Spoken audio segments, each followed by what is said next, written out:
ஆண்டவராகிய இயேசு கிறிஸ்துவின் நாமத்தில் என் அன்பின் வாழ்த்துக்கள்.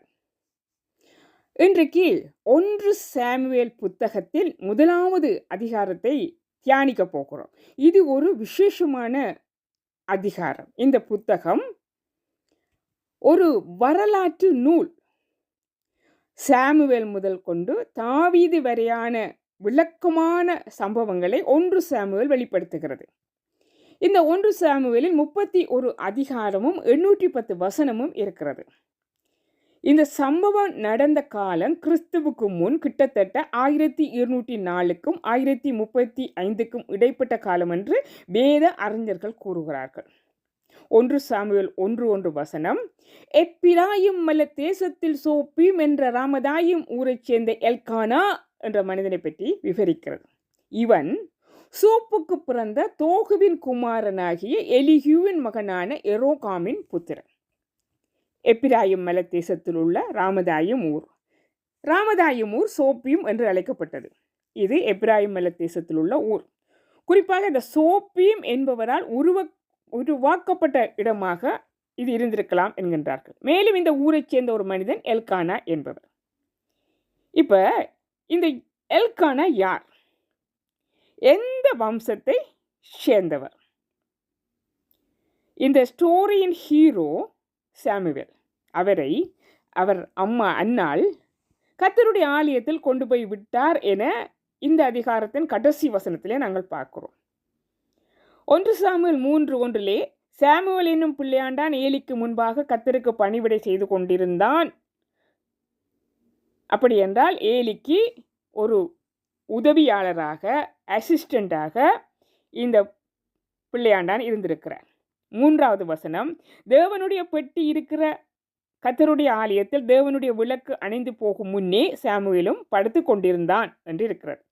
அப்படியென்றால் ஏலிக்கு சமமாக ஏலியோடு ஊழியம் செய்யத்தக்கதாக தேவனுடைய பெட்டிக்கு முன்பாக படுக்கக்கூடிய ஒரு உரிமை பெற்ற, அதிகாரம் பெற்ற ஒரு கோத்திரத்தில் பிறந்தவன் தான் இந்த சாமுவேல்.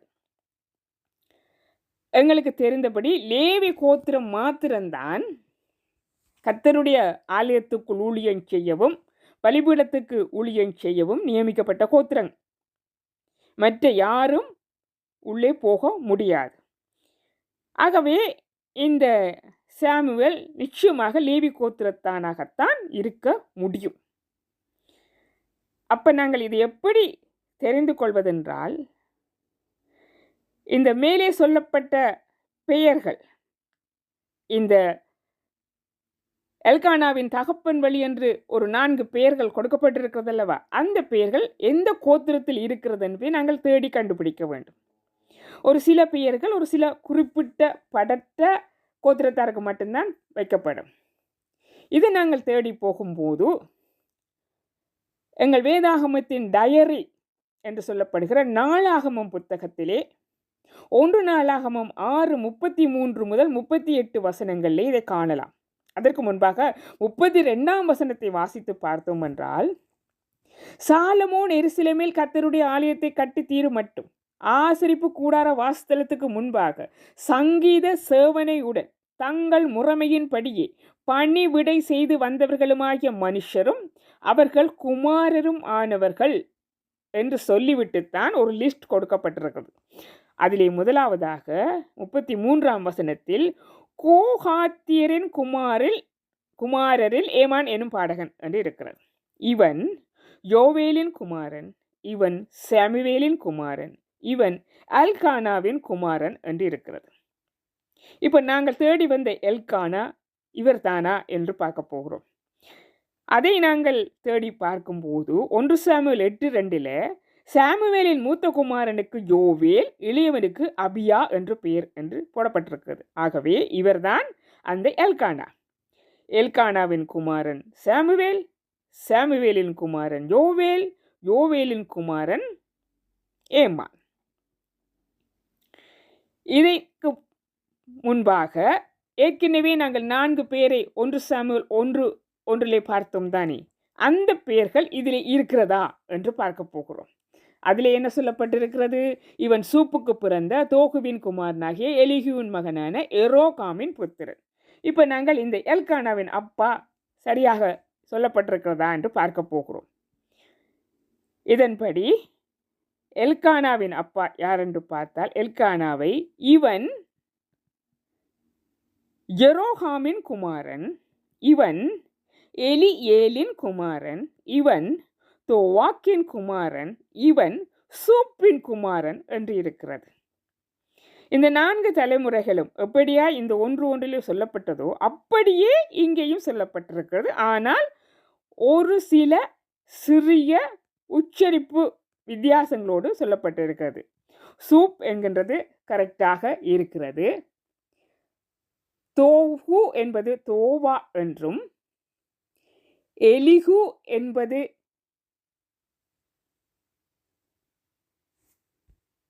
எலியேல் என்றும், எரோகாம் என்பது எரோகாம் என்று இருக்கிறது. நமக்கு தெரிந்திருக்கிறபடி இந்த 2 புத்தகங்களும் வெவ்வேறு காலப்பகுதியிலே எழுதப்பட்டது.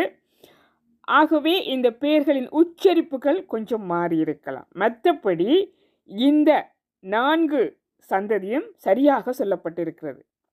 நாங்கள் இதற்கு மேலே இவர்களுடைய தகப்பன் வம்சத்தை தேடி போனோம் என்று சொன்னால், சூப் இவன் இல்கானாவின் குமாரன், இவன் மாகாத்தின் குமாரன், இவன் அமசாயின் குமாரன், இவன் எல்கானாவின் குமாரன், இவன் யோவேலின் குமாரன், இவன் அசரியாவின் குமாரன், இவன் செப்பனியாவின் குமாரன், இவன் தாகாதின் குமாரன், இவன் அசீரின் குமாரன், இவன் எலியாசாப்பின் குமாரன், இவன் கோராகின் குமாரன். இந்த கோராகு என்ற பெயர் நமக்கெல்லாம் நல்ல பரிச்சயமான பெயர். இவன் இத்சாரின் குமாரன், இவன் கோஹாத்தின் குமாரன், இவன் இஸ்ரவேலின் குமாரனாகிய லேவியின் குமாரன். இந்த கோஹாத்தின் வம்சத்திலே தான், அது மட்டுமில்ல கோராகின் வம்சத்திலே தான் எல்கானா பிறந்திருக்கிறார். இதிலே ஒரு சில பெயர்கள் மறுபடியும் வந்திருக்கும். நமக்கெல்லாம் தெரியும், அந்த நாட்களிலே தாத்தா பெயர் பேரனுக்கும் பூட்டனுக்கும் கூட வைக்கப்படுவது உண்டு. இந்த கோராகு யார்? அவன் என்ன செய்தான்?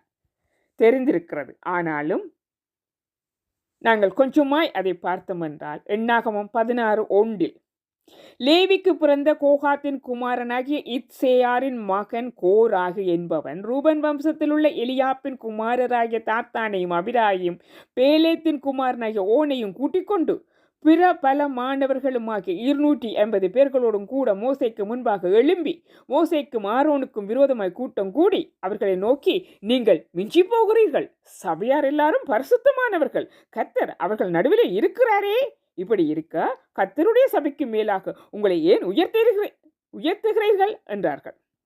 இதனால் கர்த்தரும் கோபப்பட்டார். இது நிமித்தம் மோசேயும் மனச்சஞ்சலமாகி ஆண்டவரை பார்த்து சொல்கிறார், இவங்கள் எல்லா மனுஷரும் மரிக்கிறது போல மரிக்கக்கூடாது, இவங்கள் ஒரு அடையாளமாயிருக்க வேண்டும் என்று. ஆகவே எண்ணாகமம் 16:21 ஒரு நிமிஷத்திலே அவர்களை அதமாக்குவேன் என்ற போது அவர்கள் நின்றிருந்த நிலம் பிளந்து பூமி தன் வாயை திறந்து அவர்களையும் அவர்கள் வீடுகளையும் கோராகுக்குரிய எல்லா மனிதரையும் அவர்களுக்கு உண்டான சகல பொருட்களையும் விழுங்கி போட்டது. அவர்கள் தங்களுக்கு உண்டானவை எல்லாவற்றோடும் உயிரோடு பாதாளத்தில் இறங்கினார். பூமி அவர்களை மூடிக்கொண்டது. இப்படி சபையின் நடுவில் இருந்து அழிந்து போனார்கள். 35வது வசனம், அக்கினி கர்த்தருடைய சந்நிதியிலிருந்து புறப்பட்டு தூபம் காட்டின 280 பேரையும் பட்சித்து போட்டது. ஆகவே இந்த வசனத்தின்படி கோராகுக்குரிய மனிதர்கள் எல்லாரும் பூமிக்குள் போய்விட்டார்கள் என்று இருக்க, எப்படி கோராகின் வம்சம் வந்தது என்று ஒரு கேள்வி வருகிறது. அதற்காக எண்ணாகமம் 26:10 நாங்கள் வாசித்து பார்த்தோம் என்றால், பூமி தன் வாயை திறந்து அவர்களையும் கோராகையும் விழுங்கினதினாலும் அக்கினி 280 பேரை பட்சித்ததினாலும் அந்த கூட்டத்தார் செத்து ஒரு அடையாளமானார்கள். 11ஆம் வசனம், கோராகின் குமாரரோ சாகவில்லை. ஆகவே இந்த கோராகின் 15வது தலைமுறையில் வந்தவர்தான் எல்கானா, 16வது தலைமுறையில் வந்தவர் சாமுவேல். இப்போது இவர்கள் வாழ்ந்த இடத்தை பார்ப்போம். இவர்கள் லேவியர்கள். ஆகவே லேவியர்களுக்கு இஸ்ரவேலிலே காணியாட்சி இல்லை. இவர்கள் எப்பிராயும் மலத்தேசத்தில் சோப்பீம் என்கின்ற ராமதாயும் பட்டணத்தில் வசித்தார்கள் இருக்கிறது. யோசுவா காணி பிரித்து கொடுக்கும் போது லேவியர்களை பல கோத்திரங்களுக்குள் பரவியிருக்கும்படி செய்தார். அந்தப்படி யோசுவா 21:5, யோசுவா 21:20, 1 நாளாகமம் 6:66, 67 ஆகிய வசனங்களில் கோகாத்தின் புத்திரருக்கு எப்பிராயிம் கோத்திரத்தின் வம்சங்களுக்குள்ளும் எப்பிராயிம் மலத்தேசத்திலும் இடம் கொடுக்கப்பட்டது என்று இருக்கிறது. ஆகவே எங்களுக்கு இப்போது புரிந்துவிட்டது, இந்த எல்கானா லேவி கோத்திரத்தார், இவர் எப்பிராயிம் மலத்தேசத்திலே குடி இருந்திருக்கிறார். இப்போது நாங்கள் இந்த 1ஆம் அதிகாரத்தை வாசிக்க போகிறோம். எப்பிராயிம் மலத்தேசத்தில் இருக்கிற சோப்பீம் எனப்பட்ட ராமதாயும் ஊரானாகிய ஒரு மனுஷன் இருந்தான். அவனுக்கு எல்கானா என்று பெயர். அவன் எப்பிராமியனாகிய சூப்புக்கு பிறந்த தோகுவின் குமாரனாகிய எலிகுவின் மகனான எரோகாமின் புத்திரன். நாங்கள் இந்த 1ஆம் வசனத்தை ஏற்கனவே விளக்கம் பார்த்து விட்டோம். 2ஆம் வசனம், அவனுக்கு 2 மனைவிகள் இருந்தார்கள். ஒருத்தி பேர் அன்னாள், மற்றவள் பேர் பெனினாள். பெனினாளுக்கு பிள்ளைகள் இருந்தார்கள், அன்னாளுக்கோ பிள்ளை இல்லை. இதிலே அன்னாள் தான் முதல் மனைவி. அன்னாளுக்கு பிள்ளைகள் இல்லாத போது வேத ஆராய்ச்சிகளின் கருத்துப்படி 10 வருஷம் ஒரு பெண்ணுக்கு பிள்ளையில் இருந்தால் 2வது மனைவியை எடுத்து கொடுப்பார்கள். அப்படி இந்த பெண்ணினால் திருமணம் செய்து கொடுக்கப்பட்டிருக்கிறாள். இந்த அன்னாளுடைய சொந்த சகோதரி தான் இந்த பெண்ணினால் என்று சொல்லப்படுகிறது. அது எவ்வளவு தூரம் உண்மை என்று எங்களுக்கு தெரியாது, வேத அறிஞர்கள் கூறுகிறார்கள். இந்த பெண்ணினால் திருமணமாகி இருக்கிறார். பெண்ணினாளுக்கு பிள்ளைகள் இருந்தார்கள். அந்த மனுஷன் சீலோவாவிலே சேனைகளின் கர்த்தரை பணிந்து கொள்ளவும் அவருக்கு பலியிடவும் வருஷந்தோறும் தன் ஊரிலிருந்து போய் வருவான். அங்கே கர்த்தரின் ஆசாரியனான ஏலியின் 2 குமாரராகிய ஒப்னியும் பினகாசும் இருந்தார்கள். ஒவ்வொரு ஆண்டும் இந்த எல்கானா தனது நகரமாகிய ராமாவை விட்டு சீலோவாக்கு போவானாம். இந்த ராமாவிலிருந்து சீலோ கிட்டத்தட்ட 20 24 கிலோமீட்டர்ஸ் என்று சொல்கிறார்கள். அங்கு அவன் ஆண்டவரை தொழுது கொண்டு ஆண்டவருக்கு பலி செலுத்துவான். இங்கே சீலோவாவிலே ஏலிதான் பிரதான ஆசாரியன். ஆனாலும் இந்த ஒப்பினி பினகாசு இங்கே ஆசாரியர்களாக இருக்கிறார்கள் என்று ஆண்டவர் இதிலே ஒரு குறிப்பு வைத்திருக்கிறார். அது ஏன் என்று நாங்கள் பின்பு பார்ப்போம். அங்கே எல்கானா பலியிடும் நாளிலே அவன் தன் மனைவியாகிய பெனினாளுக்கும் அவளுடைய எல்லா குமாரருக்கும் குமாரத்திகளுக்கும் பங்கு போட்டு கொடுப்பான். ஆகவே பெனினாளுக்கு குமாரரும் குமாரத்திகளும் இருந்திருக்கிறார்கள். எத்தனை பேர் என்று எங்களுக்கு தெரியாது. அன்னாளை சிநேகித்தபடியினால் அவளுக்கு இரட்டிப்பான பங்கு கொடுப்பான். கர்த்தரோ அவள் கற்பத்தை அடைத்திருந்தார். இவர்களுக்கு கொடுக்கிறதை காட்டிலும் டபுள் போர்ஷனை இந்த எல்கானா அன்னாளுக்கு கொடுப்பாராம். கர்த்தர் அவள் கற்பத்தை அடைத்தபடினால் அவளுடைய சக்களத்தி அவள் தூக்கப்படும்படியாக அவளை மிகவும் விசனப்படுத்துவார். அவள் கர்த்தருடைய ஆலயத்திற்கு போகும் சமயத்தில் அவன் வருஷந்தோறும் அந்த பிரகாரம் செய்வான். இவள் அவளை மனமடிவாக்குவாள். அப்பொழுது அவள் சாப்பிடாமல் அழுது கொண்டிருப்பாள்.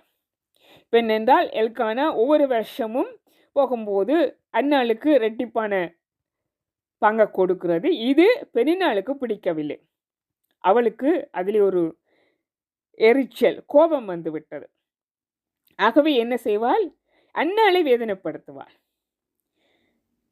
இவள் அவளை வேதனைப்படுத்துகிறபடினால் அன்னாள் சாப்பிடாமல் இருந்து கொண்டிருப்பாளாம். இது ஒவ்வொரு ஆண்டும் நிகழ்ந்து வந்தது. உண்மையிலே அன்னாளுக்கு ஒவ்வொரு வருஷமும் ஆலயத்துக்கு போவது என்பது ஒரு பெரிய போராட்டமாக இருந்திருக்கும். என்ன கண்டிப்பாக அங்கே பெண்ணினால் இன்றைக்கு என்னை அவமானப்படுத்துவாள், வேதனைப்படுத்துவாள் என்பது அன்னாளுக்கு தெரிந்திருக்கும். ஆனாலும் போக வேண்டிய கட்டாயம் போய் கொண்டிருப்பாள். ஒவ்வொரு முறையும் அவர்கள் குடும்பம் சீலோவாவில் கர்த்தருடைய ஆலயத்துக்கு போகும்போதும் பெண்ணினால் அன்னாலை வேதனைப்படுத்தி கொண்டுதான் இருந்தாள். அப்படி ஒரு நாள் இந்த எல்கானா பலிகளை செலுத்தி கொண்டிருந்தால் அன்னாள் துக்கம் மீறி அழ ஆரம்பித்தாள். அவள் அன்று எதையும் சாப்பிடவில்லை. அவ்வளவு துக்கம் அவளுக்கு. சாப்பிடக்கூட முடியாத அளவுக்கு வேதனை, துக்கம். அவள் புருஷனாகி எல்கானா அவளை பார்த்து, அன்னாளே ஏன் அழுகிறாய்? ஏன் சாப்பிடாதிருக்கிறாய்? ஏன் சஞ்சலப்படுகிறாய்? 10 குமாரரை பார்க்கல நான் உனக்கு அதிகம் அல்லவா என்றான். உண்மையிலே இந்த எல்கானா ஒரு நல்ல கணவனாக இருந்திருக்கிறான். அன்னாள் அழுகிறதை பார்த்து நீ அழுதா எனக்கென்ன என்று இருக்காதபடிக்கு அன்னாளிடம் போய், நீ ஏன் அழுகிறாய், ஏன் சாப்பிடாம இருக்கிறாய், ஏன் துக்கமாயிருக்கிறாய், நீ எனக்குரியவள், நான் உனது கணவன், நான் 10 குமாரரை விட உனக்கு மேலானவன் என்பதை நீ சிந்திக்க கூடாதா என்று ஆறுதல் படுத்துகிறார். சீலோவாவிலே அவர்கள் புசித்து குடித்த பின்பு அன்னாள் எழுந்திருந்தால், ஆசாரியனாகிய ஏலி கர்த்தருடைய ஆலயத்தின் வாசல் நிலையண்டில் ஒரு ஆசனத்தின் மேல் உட்கார்ந்திருந்தான். இப்போது பலி செலுத்தி விட்டு எல்கானா பெண்ணினால் எல்லாரும் சாப்பிட்டு ஆறுதலாக உட்கார்ந்திருக்கிறார்கள். ஆனால் இந்த அன்னாள் சாப்பிடவில்லை. இவள் ஆலயத்துக்கு அருகே போகிறாள், ஜெபம் பண்ணுவோம் என்று. அங்கே போதகரான ஏலி, ஆசாரியனாகிய ஏலி ஆராதனை முடித்து எப்படி ஒரு போதகர் ஒரு ஆசனத்திலே சற்று அசதியாக உட்கார்ந்திருப்பாரோ அப்படி இவர் உட்கார்ந்திருந்திருக்கிறார். இவள் கொஞ்சம் தூரத்திலே போய் விண்ணப்பம் பண்ண போயிருக்கிறாள் ஆண்டவரிடம். அவள் போய் மனம் கசந்து மிகவும் அழுது கர்த்தரை நோக்கி விண்ணப்பம் பண்ணி, எப்படி அவள் விண்ணப்பம் பண்ணுகிறாள் என்றால், சேனைகளின் கர்த்தாவே என்று தொடங்குகிறாள். வேதத்தில் முதலாக சேனைகளின் கர்த்தாவே என்று ஆண்டவரை அழைத்தவர் இந்த அன்னாள் தானா. சேனைகளின் கர்த்தர் என்றால் என்ன? வானுலகிலும் பூவுலகிலும் உள்ள கோடிக்கணக்கான தூதர்களின் படைப்பிரிவுகளுக்கு அதிபதியான ஆண்டவர் என்று பொருள்படும். இதற்கு இன்னும் ஒரு பொருளும் உண்டு. 2 சேனைகள் ஒன்று வானத்துக்குரிய சேனை, மற்றது பூமிக்குரிய சேனை. வானத்துக்குரிய சேனை என்பது சூரிய சந்திர நட்சத்திரங்கள், வானமண்டலத்தில் உள்ள காரியங்கள். அவை பெருகுவதில்லை, அது இருந்தபடியே இருக்கும். பூமிக்குரிய சேனைகள் என்பது மனிதன் முதல் கொண்டு புல் பூண்டு பூச்சி வரை. அதை பெருக சொல்லி ஆண்டவர் ஆதியாகமத்திலேயே சொல்லிவிட்டார். இப்போ இந்த அன்னாள் இதை மேற்கோள் காட்டி ஆண்டவரிடம் கூப்பிடுகிறாள். என்ன சொல்லுகிறாள்? சேனைகளின் கர்த்தாவே, தேவரீர் உம்முடைய அடியாளின் சிறுமியை கண்ணோக்கி பார்த்து உம்முடைய அடியாளை மறவாமல் நினைந்தருளி உமது அடியாளுக்கு ஒரு ஆண் பிள்ளையை கொடுத்தால் அவன் உயிரோடு இருக்கும் சகல நாளும் நான் அவனை கர்த்தருக்கு ஒப்பு கொடுப்பேன். அவன் தலையின் மேல் சவரகன் கத்தி படுவதில்லை என்று ஒரு பொருத்தனை பண்ணினார். ஒரு விசேஷமான வாக்குறுதி கொடுக்கிறார். நான் எவ்வளோ துக்கத்தில் இருக்கிறேன் பாருங்க ஆண்டவரே, என்னை நினைவு கூறுங்க, என்னை மறவாதீங்க. நீங்க தானே என் கற்பத்தை அடைத்தீங்க ஆண்டவரே. ஏற்கனவே சொல்லப்பட்டிருக்கிறதா நீ கர்த்தர் அவள் கற்பத்தை அடைத்திருக்கிறார் என்று. ஆகவே அவள் சொல்றாள், நீங்க தானே என் கற்பத்தை அடைத்திருக்கிறீங்க, ஆகவே நீங்க எனக்கு என் கற்பத்தை திறந்து ஒரு குமாரனை தந்தா நான் அவனை உமக்கே தருவேன். அவனை நசிரேனாக வளர்ப்பேன். அவன் திராட்சை ரசமோ அல்லது வெறி கொள்ளத்தக்கவைகள் எதுவும் அருந்தாமல் இருப்பான். எவரும் அவனுடைய தலை மயிரை விட்டாமல் நான் பார்த்துக்கொள்வேன் என்று சொல்லி ஒரு விண்ணப்பம் பண்ணி பொருத்தனை பண்ணுகிறாள். அவள் கர்த்தருடைய சந்நிதியில் வெகு நேரம் விண்ணப்பம் பண்ணுகிற போது ஏலி அவள் வாயை கவனித்து கொண்டு இருந்தாள். அந்த கவனிக்கிற அளவு தூரத்தில் தான் அன்னாள் உட்கார்ந்திருக்காள் போல இருக்கிறது. அன்னாள் தன் இருதயத்திலே பேசினால், அவளுடைய உதடுகள் மாத்திரம் அசைந்தது, அவள் சத்தமோ கேட்கப்படவில்லை. ஆகையால் அவள் வெறுத்திருக்கிறாள் என்று ஏலி நினைத்து அவளை நோக்கி, நீ எதுவரைக்கும் வெறுத்திருப்பாய்? உன் குடியை உன்னை விட்டு விலக்கு என்றாள். ஏலி அன்னாளிடம் என்ன சொல்லுகிறான்? நீ அதிகமாக குடிச்சிருக்கிறாய், இந்த குடியை விட வேண்டிய நேரம் இதுதான் என்று சொல்லுகிறான். அதற்கு அன்னாள் பிரதித்திரமாக, அப்படியல்ல என் ஆண்டவனே, நான் மனக்கிலேசமுள்ள ஸ்திரீ, நான் திராட்சை ரசமாகிலும் மதுவாகிலும் குடிக்கவில்லை, நான் கர்த்தருடைய சந்நிதியில் என் இருதயத்தை ஊற்றிவிட்டேன் என்று சொன்னாள். அவள் சொல்றாள், ஐயா, நான் திராட்சை ரசமோ அல்ல மதுவையோ குடிக்கவில்லை, நான் ஆழமான துயரத்தில் இருக்கிறேன், நான் எனது துன்பத்தை எல்லாம் கர்த்தரிடம் சொல்லிக் கொண்டிருக்கிறேன் என்று சொன்னாள். மேலும் அவள் சொல்லுகையில், உம்முடைய அடியாளை பேலியாளின் மகளாக எண்ணாதையும், மிகுதியான விசாரத்தினாலும் கிளேசத்தினாலும் இந்நேரம் மட்டும் விண்ணப்பம் பண்ணி கொண்டிருந்தேன் என்றாள்.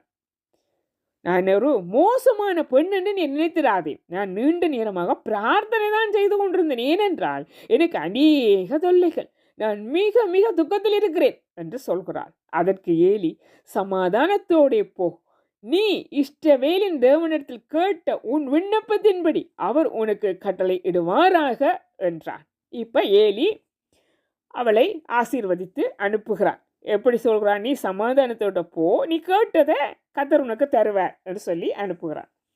அப்பொழுது அவள், உம்முடைய அடியாளுக்கு உம்முடைய கண்களிலே தயை கிடைக்க கடவுது என்றாள். பின்பு அந்த ஸ்திரீ புறப்பட்டு போய் போஜனம் செய்தால் அப்புறம் அவள் துக்க முகமாய் இருக்கவில்லை. இப்போதுதான் அவள் போய் சாப்பிடுகிறாள்.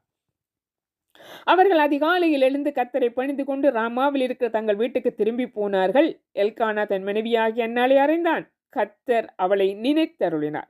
மறுநாள் அதிகாலையில் எல்கானாவின் குடும்பம் எழுந்து கர்த்தரை தொழுது கொண்ட பிறகு ராமாவில் தங்கள் வீட்டுக்கு போயினார்கள். எல்கானா தன் மனைவியோடு உறவு கொண்டான். கர்த்தர் அன்னாளை நினைவு கூர்ந்தார். சில நாள் சென்ற பின்பு அன்னாள் கர்ப்பவதியாகி ஒரு குமாரனை பெற்று கர்த்தரிடத்தில் அவனை கேட்டேன் என்று சொல்லி அவனுக்கு சாமுவேல் என்று பெயரிட்டாள். அதே காலம் அடுத்த ஆண்டு அவள் கர்ப்பமுற்று ஒரு குமாரனை பெற்றெடுத்தாள். அவள் தன் குமாரனுக்கு சாமுவேல் என்று பெயரிட்டாள். ஏனென்றால் இவன் பெயர் சாமுவேல், ஏனென்றால் நான் கர்த்தரிடம் இவனை கேட்டேன் என்றாள். சாமுவேல் என்பதுக்கு அர்த்தமே கர்த்தரிடம் இவனை கேட்டேன் என்பதுதான். எல்கானா என்பவன் கர்த்தருக்கு வருஷாந்திரம் செலுத்தும் பலியையும் தன் பொருத்தனையும் செலுத்தும்படியாக தன் வீட்டார் அனைவரோடும் கூட போனான். அடுத்த ஆண்டிலே எல்கானா வளமை போல சீலோவாக்கு பலி செலுத்த போகிறார். அன்னாள் கூட போகவில்லை. அவள் பிள்ளை பால் மறந்த பின்பு அவன் கர்த்தருடைய சந்நிதியில் காணப்படவும் அங்கே எப்பொழுதும் இருக்கவன் நான் அவனை கொண்டு போய் விடுவேன் என்று தன் புருஷனிடம் சொன்னார். இப்போ அவள் என்ன சொல்கிறாள் என்றா, பிள்ளை வளர்ந்து இப்போ பால் குடிக்குது, வளர்ந்து ஒரு திட உணவு உண்ணும் வயதை அடையும் வரைக்கும் நான் வளர்த்து சீலோவாக்கு கொண்டு வந்து அவனை அங்கேயே நசரேனாக அங்கே சீலோவாவிலேயே விட்டுட்டு வரப்போறேன் என்று சொல்லுகிறார். அப்பொழுது அவள் புருஷனாகி எல்கானா அவளை நோக்கி, நீ உன் இஷ்டப்படி செய்து அவனை பால் மறக்க மட்டும் இரு, பால் மறக்க பண்ணு மட்டும் இரு, கர்த்தர் தம்முடைய வார்த்தையை மாத்திரம் நிறைவேற்றுவாராக என்றான். அப்படியே அந்த ஸ்திரீ தன் பிள்ளையை பால் மறக்க பண்ணு மட்டும் அவன் அதற்கு முளை கொடுத்தாள். இப்ப அன்னாள் சொன்னதுக்கு அவள் கணவன் சொல்றார், உனக்கு எது நல்லதென்று தெரிகிறதோ அதை செய். ஆனால் பையன் பாலை மறந்து உணவு உண்ணும் காலம் வரை நீ வீட்டில் தங்கியிருந்து அவனை வளர்த்து திரும்ப கொண்டு போய் விடு, அதற்கு பின்பாக விடலாம் என்பது போல சொல்கிறான். 24ஆம் வசனம். அவள் அவனை பால் மறக்க பண்ணின பின்பு 3 காளைகளையும் ஒரு மரக்கால் மாவையும் ஒரு திராட்சை ரசத்தையும் எடுத்துக்கொண்டு அவனையும் கூட்டிக் கொண்டு சீலோவாவிற்கு கர்த்தருடைய ஆலயத்துக்கு போனால் பிள்ளை இன்னும் குழந்தையாயிருந்தது. இஸ்ரவேலிலே பால் மறக்கப்படுகிற காலம் ஆகக்கூடியது 5 வயசு தான் இருக்குமா. அதற்கு முன்பாகவே மறக்க பண்ணி போடுவார்கள். இப்போதான் இந்த பையன் கொஞ்சம் திட உணவு சாப்பிட தொடங்கி இருக்கிறான், பால் மறந்துட்டான்.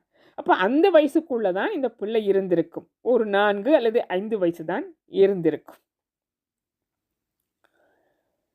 அவர்கள் ஒரு காளையை பலியிட்டு பிள்ளையை ஏலியிடத்தில் கொண்டு வந்து விட்டார்கள். வழக்கம் போல காளையை பலி செய்துட்டு பிள்ளையை கொண்டு வந்து விடுகிறார். அப்பொழுது அவள், என் ஆண்டவனே, இங்கே உம்மண்டையில் நின்று கர்த்தரை நோக்கி விண்ணப்பம் பண்ணின ஸ்திரீ நான் தான் என்று என் ஆண்டவனாகிய உம்முடைய ஜீவனை கொண்டு சொல்கிறேன்.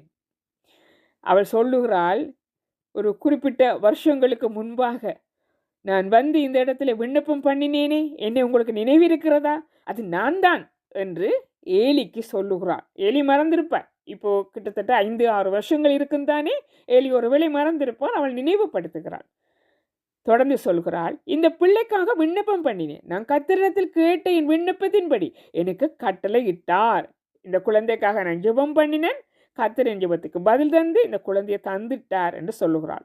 ஆகையால் அவன் கர்த்தருக்கென்று கேட்கப்பட்டபடியால் அவன் உயிரோடு இருக்கும் சகல நாளும் அவனை கர்த்தருக்கு ஒப்புக்கொடுக்கிறேன் என்றாள்.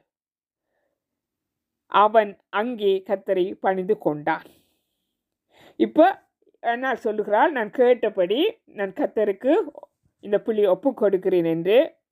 இங்கே பிள்ளையாண்டான் கர்த்தரை பணிந்து கொள்கிறான். இப்படியாக இந்த 28வது வசனம் சொல்லி முடிகிறது. இந்த அதிகாரத்திலே அன்னாளின் பங்குதான் மிக மிக மிக முக்கிய பங்கு. 10 அல்லது 20 வருஷங்கள் இவள் மெலடியாக இருந்திருக்கலாம். ஏனென்றால் 10 வருஷத்துக்கு பிறகுதான் பெண்ணினாலை திருமணம் செய்து கொடுத்திருப்பார்கள். அதற்கு பின்பாகவும் அங்கே எல்கானா சொன்னது போல 10 பிள்ளைகளுக்கு நான் சமம் என்று சொன்னார். ஆகவே அவளுக்கு 10 பிள்ளைகள் இருந்ததோ தெரியாது. ஒருவேளை அப்படி இருந்திருந்தால் 20 வருஷம் கிட்ட இருக்கும். ஆக குறைந்தது 15 வருஷமாவது இவள் மலடியாக இருந்திருக்கிறாள். இந்த சக்களத்தி இவ்வளவு வேதனைப்படுத்தி இருக்கிறாள். அவள் ஆலயத்துக்கு போகிற காட்டலங்களிலேயே இவ்வளவு வேதனை என்றால் வீட்டில் எவ்வளவு வேதனை இருந்திருக்கும். இன்னும் இந்த ஊரார், உலகத்தார், பக்கத்து வீட்டுக்காரர், எதிர் வீட்டுக்காரர், காண்கிறவர் போகிறவர்கள் எல்லாரும் அநேகர் விசனப்படுத்தி இருப்பார்கள். என்ன விசேஷம் இல்லையா என்று கேட்டு கேட்டு கேட்டே அன்னாள் ரொம்ப வேதனைப்பட்டிருப்பாள். இன்றைக்கும் இந்த இந்த நவநாகரிக உலகத்திலும் கூட இப்படி பிள்ளைகள் இல்லாதவர்களை பார்த்து கேட்கிற அநேகர் எங்களுக்கு தெரியும். அதுதான் சொல்வார்களே, பெறுகிறவளுக்கு ஒரு தரம்தான் பிரசவ வலி, பெறாதவளுக்கு தினம் தினம் பிரசவ வலி என்பார்கள். அப்படி பிள்ளை பெறாதவர்கள் தினம் தினம் பிரசவ வலியை அனுபவித்துக் கொண்டிருப்பார்கள். அந்த நாட்களிலே இது எவ்வளவு மோசமாக இருந்திருக்கும். அந்த நாட்களிலே பிள்ளை பெறாத விட்டால் அது பாவம் என்பது போல, ஒரு தாழ்த்தப்பட்டவர்களைப் போல அவர்கள் நடத்துவார்கள். இந்த போதகர் ஏலி கூட அவளை புரிந்து கொள்ளவில்லை. நீ எதுவரைக்கும் வெறுத்திருப்பாய், உன் குடியை உன்னை விட்டு விலக்கு என்று தானே சொன்னார். ஆனாலும் இந்த அன்னாள் யாரையும் குற்றம் சாட்டவில்லை. ஆண்டவரை கேள்வி கேட்கவில்லை. புருஷனோடு சண்டை போடவில்லை. தன்னுடைய சக்களத்தி பெண்ணினால், சகோதரி பெண்ணினால் பிள்ளை பெறுகிறாளே என்று சொல்லி அவள் மேல் எரிச்சல் படவில்லை. ஆதியாகமம் 30:1 ராகேல் யாக்கோபுக்கு பிள்ளைகளை பெறாதே கண்டு தன் சகோதரியின் மேல் பொறாமை கொண்டு யாக்கோபை நோக்கி, எனக்கு பிள்ளை கூட இல்லாவிட்டால் நான் சாகிறேன் என்று சத்தம் போட்டாள். தன் சகோதரி பிள்ளை பெறுகிறதை பார்த்து அவளுக்கு பொறுக்க முடியவில்லை. தன் புருஷனோடு சண்டை போட்டாள். ஆனால் இந்த அன்னாள் அது எதுவுமே செய்யவில்லை. ஒன்றே ஒன்று செய்தாள். சேனைகளின் கர்த்தரிடத்திலே மண்டியிட்டாள். அவள் ஜெபித்த அந்த சின்ன ஜெபம் ஒரு பெரிய காரியத்தை செய்திருக்கிறது. சேனைகளின் கர்த்தாவே தேவரீர் உம்முடைய அடியாளின் சிறுமியை கண்ணோக்கி பார்த்து உம்முடைய அடியாளை மறவாமல் நினைந்தருளி உமது அடியாளுக்கு ஒரு ஆண் பிள்ளையை கொடுத்தால் அவன் உயிரோடு இருக்கும் சகல நாளும் நான் அவனை கர்த்தருக்கு ஒப்பு கொடுப்பேன் என்றாள். உண்மையிலே எத்தனை பேரால் இப்படி செய்ய முடியும்? எப்படி இவளால் மட்டும் இது முடிந்தது? அநேகர் குழந்தை இல்லாத போது விழுந்து விழுந்து ஜபிப்பார்கள். எல்லா கூட்டங்களுக்கும் வருவார்கள். பிள்ளை பிறந்தால் சபைக்கு தூணாக கொடுப்பேன் என்பார்கள், ஊழியத்துக்கு கொடுப்பேன் என்பார்கள். ஆனால் பிள்ளை பிறந்ததும் அடிக்கடி காணாமல் போய்விடுவார்கள். கேட்டால் தெரியும் தானே, பிள்ளைகளை சமாளிக்க முடியவில்லை என்பார்கள். அந்த அன்னாள் இருந்த இடத்தை, அந்த அன்னாளுடைய இடத்துல நாங்கள் எங்களை வச்சு கொஞ்சம் கற்பனை பண்ணி பார்ப்போம். நீங்கள் உங்களை வச்சு கற்பனை பண்ணி பாருங்க. எப்படி இவளால் இப்படி செபிக்க முடிந்தது? பிள்ளையே பிறக்கலை, எத்தனையோ வருஷம் பிள்ளைகள் இல்லை. ஆனால் என்ன தைரியமா சொன்னாள். அவள் சொன்னதை விட சொன்னபடி கொடுத்தாளே, அது அவ்வளவு கஷ்டமான விஷயம். இது ஈஸியாக இருந்திருக்குமா? வருஷக்கணக்காக காத்திருந்து ஆசையாக பெற்ற ஒரே ஒரு பிள்ளை ஆலயத்தில் கொண்டு போய், அதுவும் அந்த குட்டி பிள்ளை, சின்ன பிள்ளை, பால் குடி அப்போதான் மறந்த பிள்ளை. எங்களால் என்றால் நிச்சயமாக முடியாது. அந்த பால் குடி மறந்த அந்த பிள்ளையின் முகத்தை பார்க்காம இவளால் எப்படி இருக்க முடியும்? அந்த 5 வருஷம் என்றாலும் அந்த 5 வருஷமும் சுமந்து பெற்று பால் கொடுத்து அந்த முகத்தை ஒவ்வொரு நாளும் அதிகாலையில் பார்த்து, எழும்புற நேரமெல்லாம் பார்த்து, இரவெல்லாம் பார்த்து, அம்மாக்களை நாங்கள் பார்த்துருக்கிறோம். பிள்ளை தூங்கி கொண்டிருக்கும் போது கூட தட்டி பார்ப்பார்கள். அப்படி பார்த்து பார்த்து வளர்த்த பிள்ளைய கொண்டே கர்த்தருடைய சமூகத்திலே ஒரு ஏலியை நம்பி விட்டுட்டு வாராங்கள் என்றால் அதுக்கு எவ்வளவு தைரியம் வேணும்? எப்படி முடிந்தது? ஆனால் இவ்வளவு மன காரியங்கள் இருந்தாலும் அன்னால் அந்த பொருத்தனையை மாற்றவே இல்லை, அதை மறக்கவும் இல்லை. என்ன சொன்னாங்களோ அதை அப்படியே செய்தாள். இந்த அன்னால் வேதம் சொல்கிறபடி அப்படியே அந்த ஸ்திரீ தன் பிள்ளைக்கு பால் மறக்க பண்ணு மட்டும் அதற்கு முலை கொடுத்தாள் என்று இருக்கிறது. அந்த முலை கொடுக்கும் போது அவள் என்னென்ன சிந்தித்திருப்பாள்? மகனே, நான் உனக்கு பால் கொடுத்து வளர்த்து ஆலயத்தில் கொண்டு போய் விட போறேன், நான் உன்னை பார்க்க ஒரு வருஷத்துக்கு ஒரு காத்தான் வர முடியும், இப்படியெல்லாம் சிந்தித்திருப்பாள் தானே. இந்த வசனங்களை எல்லாம் நாங்கள் கட என்று வாசித்து கடந்து போய்விடுகிறோம். ஆனால் கொஞ்சம் நின்று நிதானமாக யோசித்து பார்த்தா எங்களுக்கு இது ஒரு சின்ன சம்பவம். ஆனால் அந்த அன்னாளுக்கு அது ஒரு பெரிய சரித்திரமாக இருந்திருக்கும். எப்படி முடியும்?